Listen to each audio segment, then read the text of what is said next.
você ficou doente por causa do trabalho e não aguenta mais continuar nesse emprego, talvez você descobriu que pode pedir a rescisão indireta e está querendo entender direitinho aí como ela funciona. Acertei? Como você talvez já saiba, para conseguir essa rescisão indireta, o caminho é pela justiça.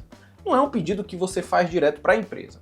E somente se o juiz concordar com você, aí sim, você consegue sair do emprego levando todos os direitos que a lei garante. E nesse vídeo eu vou te guiar pelo processo todo.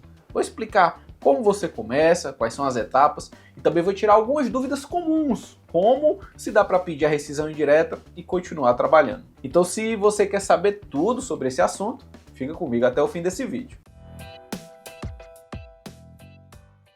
Se você ainda não me conhece, o meu nome é Alan, eu sou advogado trabalhista e aqui no canal você encontra tudo que o seu patrão não quer que você saiba. Vamos direto ao ponto. Se você decidiu que quer entrar com um processo de rescisão indireta, o primeiro passo é procurar um advogado de confiança. Além disso, você vai precisar dos seus documentos pessoais, como o RG ou então uma CNH, comprovante de residência e a sua carteira de trabalho. Agora, lembra que para pedir a rescisão indireta, a empresa precisa ter feito algo de errado? Pois é, no seu caso, o erro dela foi não cuidar direito do ambiente de trabalho, o que acabou te deixando doente. Isso aí é uma falta grave deles. E é isso que você tem que provar nesse processo. Aqui no canal tem um outro vídeo onde eu explico como você pode provar que a culpa pelo seu adoecimento é da empresa. Se você ainda não viu esse vídeo, pode ser aí uma boa ideia pausar esse vídeo aqui e ir lá assistir e depois voltar aqui para continuar. Mas se você já assistiu esse outro vídeo, você precisa saber que, além de provar que a empresa te deixou doente,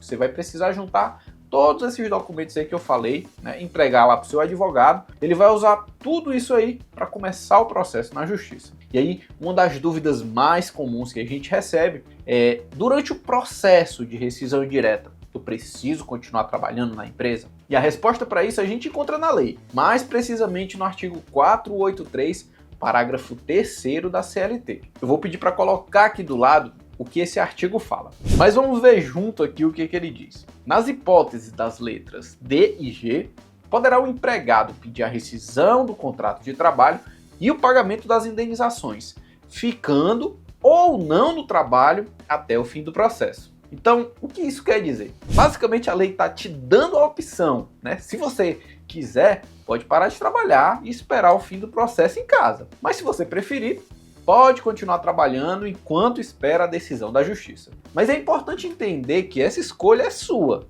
Se você acha que consegue continuar trabalhando lá sem problema, pode seguir trabalhando.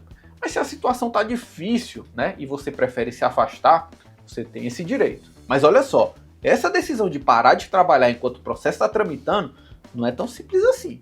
Tem umas consequências que você precisa ficar de olho. Se você escolher se afastar do trabalho, você não vai receber seu salário, nem FGTS, nem seguro-desemprego, nada até o processo acabar. E olha, você só vai receber alguma coisa se ganhar o processo lá na frente. E tem mais um detalhe importante. Se você perder o processo e tiver parado de trabalhar, pode ser que o juiz entenda que o que aconteceu aí foi que você pediu demissão. E isso daí significa que você só vai ter direito às coisas de quem pede demissão, né? Que é bem menos do que se você fosse demitido. Para você entender melhor o que uma pessoa recebe quando ela pede demissão, eu tenho um outro vídeo aqui no canal que fala justamente sobre isso. Dá uma olhada lá para ter uma ideia. Eu vou deixar ele aqui na descrição. Muita gente também me pergunta, posso parar de trabalhar nessa empresa e arrumar outro emprego enquanto o processo de rescisão indireta está tramitando? E a resposta é sim, você pode. Mas tem que pensar bem nessa decisão. Vamos entender aqui o porquê. Nesse processo, você está dizendo para o juiz que a empresa fez algo muito errado,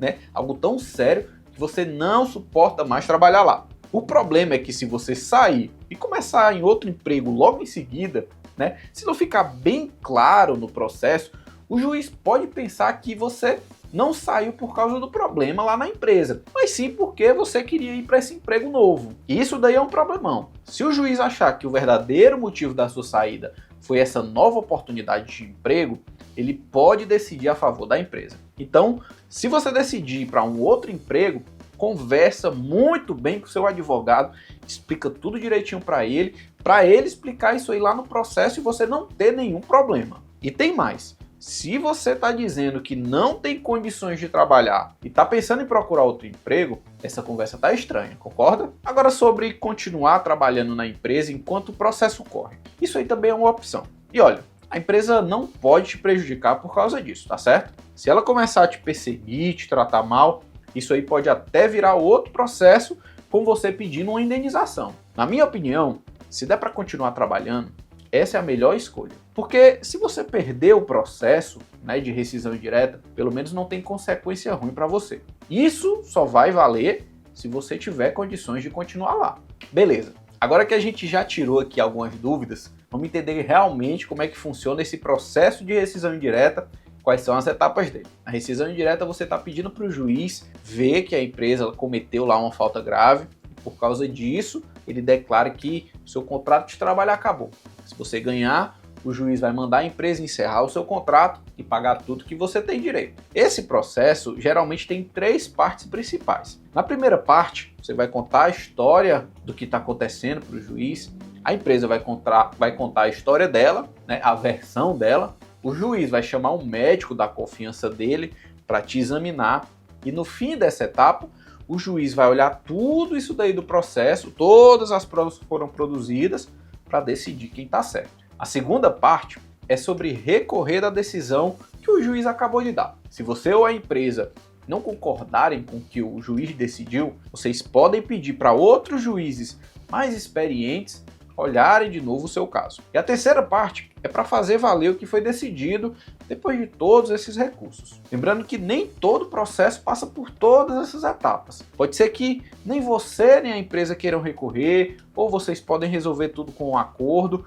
Vai depender realmente do caso. Mas vamos dar uma olhada aqui em cada uma dessas etapas, assim vai ficar mais fácil para você entender. Primeiro, o seu advogado vai começar o processo mandando para a justiça um documento muito importante chamado de petição inicial. É aqui nessa petição inicial que ele conta toda a sua história, faz o que você está pedindo, faz os seus pedidos e explica por que você tem que ganhar esses pedidos, por que você tem direito ao que está pedindo. Esse documento aí é a base de tudo. Então, é bom você ler esse documento antes dele ser enviado lá para a justiça. Aqui no escritório, pelo menos, a gente sempre faz isso. O cliente lê, dá o ok e só então que a gente protocola. Uma coisa que pouca gente sabe é que o juiz só pode decidir com base no que você pediu, com base no seu pedido. Então, se o seu advogado pede, por exemplo, uma indenização por danos morais e materiais, é só isso aí que o juiz pode dar. Ele não pode inventar uma outra coisa para te dar. Por isso, é bem importante que o seu advogado peça tudo direitinho, tudo que você pode receber. Depois de enviar a petição inicial com todas as suas provas, o sistema da justiça já marca ali automaticamente uma audiência. E a data dessa audiência vai variar bastante, né? Pode ser em 1 mês, 2 meses ou até mesmo mais de 6 meses. Vai depender de onde você está protocolando sua ação. Quando o processo for aberto e a audiência for marcada, a justiça vai mandar para a empresa uma carta avisando do processo, a data da audiência e dando um prazo para ela se defender. Lá no dia da audiência vai estar você, seu advogado, o pessoal da empresa e o juiz. Primeiro, o juiz pergunta se a empresa quer fazer um acordo, né? Se quer resolver aí na conversa. E aí, se não tiver acordo, a audiência continua. Em casos de doença do trabalho, sempre tem uma perícia médica. Nessa primeira audiência, o juiz vai escolher quem é o médico, né, da confiança dele para fazer essa perícia. Essa perícia é muito importante. O médico vai analisar nesse exame se a sua doença tem a ver com o trabalho. É essa perícia aí que vai ditar os rumos do processo. E depois dessa perícia, costuma ter uma outra audiência para ouvir as testemunhas. E no final de tudo, né, alguns dias ou até meses depois dessa audiência em que são ouvidas as testemunhas, o juiz vai dar a decisão dele. Essa primeira etapa do processo, que começa com a petição inicial e termina com a decisão do juiz, pode levar em média 1 ano, mas isso varia bastante. Pode ser muito mais tempo ou muito menos tempo. Não tem um tempo certo para tudo ser resolvido, tá certo? A partir daí, você e a empresa vão poder recorrer várias vezes. São vários recursos. E o que você precisa saber aqui na prática é que o processo pode passar por mais 2 tribunais: o Tribunal Regional do Trabalho e o Tribunal Superior do Trabalho. Essa etapa toda, essa segunda etapa, costuma levar aí em torno de 2 anos. Ela é a que demora mais. Mas, como eu falei antes, vai depender de cada caso. Nessa etapa aí, você não vai precisar fazer praticamente nada.